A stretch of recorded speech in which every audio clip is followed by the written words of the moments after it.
Intelligent investor அப்படின்ற book கேள்விப்பட்டிருக்கீங்களா? நீங்க ஸ்டாக் மார்க்கெட்டுக்குள்ள வரீங்களோ இல்லையோ, பட் ஒரு இன்வெஸ்டரா, ஒரு பிகினரா நம்ம கண்டிப்பா தெரிஞ்சுக்க வேண்டிய எல்லா விஷயங்களும் இந்த புக்ல இருக்குன்னு நான் சொல்லுவேன். எஸ், பெஞ்சமின் கிரஹாம் அப்படின்ற ஒரு சூப்பரான ஒரு ரைட்டர் என்ன பண்றாருன்னா, இந்த ஒரு புக்கை இன்ட்ரோடியூஸ் பண்றாரு 1940ஸ்ல. அவர் ஒரு கிரேட் இன்வெஸ்டரா இருந்திருக்காரு அண்ட் புக்கையும் ரைட் பண்ணி நிறைய சூப்பரான விஷயத்த இதுல வந்து இன்புட்டா கொடுத்திருக்காரு.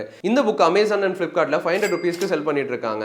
இந்த புக்குக்கு நிறைய ஹை ரேட்டிங்ஸ் இருக்கு அண்ட் லட்சக்கணக்கான மக்கள் உலகத்துல இந்த புக்கை படிச்சிருக்காங்க. இந்த புக்ல இருக்க 2 ஸ்பெஷல் பாயிண்ட்ஸ் மட்டும் நான் உங்களுக்கு ஷேர் பண்றேன். ஆனா இந்த புக்கோட பிடிஎஃப் ஃப்ரீயா இந்த வீடியோ முடியும் போது நான் வந்து உங்களுக்கு டிஎம் பண்ண போறேன். அதுக்கு முன்னாடி இந்த புக்ல இருக்க 2 ஸ்பெஷலான லெசன்ஸை நான் உங்களுக்கு ஷேர் பண்றேன். ஃபர்ஸ்ட் லெசன், ஒரு இன்வெஸ்டரோட பேசிக் குவாலிட்டி என்ன அப்படின்னா, ஷார்ட் டர்ம் மார்க்கெட்ஸ் பார்த்து இன்ஃப்ளூயன்ஸ் ஆகாம எப்படி லாங் டர்முக்கு கன்சிஸ்டன்டா இருக்கணும்ன்றத ஷேர் பண்ணிருக்காரு. ரெண்டாவது முக்கியமான லெசன் என்னன்னா 75/25 ரூல். அதாவது ஸ்டாக்ஸ்ல 25%க்கு மேல நம்ம இன்வெஸ்ட் பண்ணிருக்கணும், ஆனா 75%க்கு கீழே இன்வெஸ்ட் பண்ணிருக்கணும் நம்மளோட டோட்டல் போர்ட்ஃபோலியோல இருந்து அப்படின்றது தான் இவரோட முக்கியமான ஒரு ஸ்டேட்மெண்ட். கேட்கவே இன்ட்ரெஸ்டிங்கா இருக்கு இல்லையா? இன்னும் நிறைய பாயிண்ட்ஸ் இதுல இருக்கு. நீங்க இந்த புக் படிச்சு முடிச்சீங்கன்னா உங்களோட இன்வெஸ்டிங் ஜர்னிக்கு இது ஒரு சூப்பரான கிக் ஸ்டார்ட்டா இருக்க போகுது. சோ இந்த புக் நான் உங்களுக்கு ப்ராமிஸ் பண்ண மாதிரி டிஎம்ல ஷேர் பண்ண போறேன். நீங்க பண்ண போறது நம்ம பேஜை ஃபாலோ பண்ணிட்டு கமெண்ட்ல புக் அப்படின்னு டைப் பண்ணிருங்க.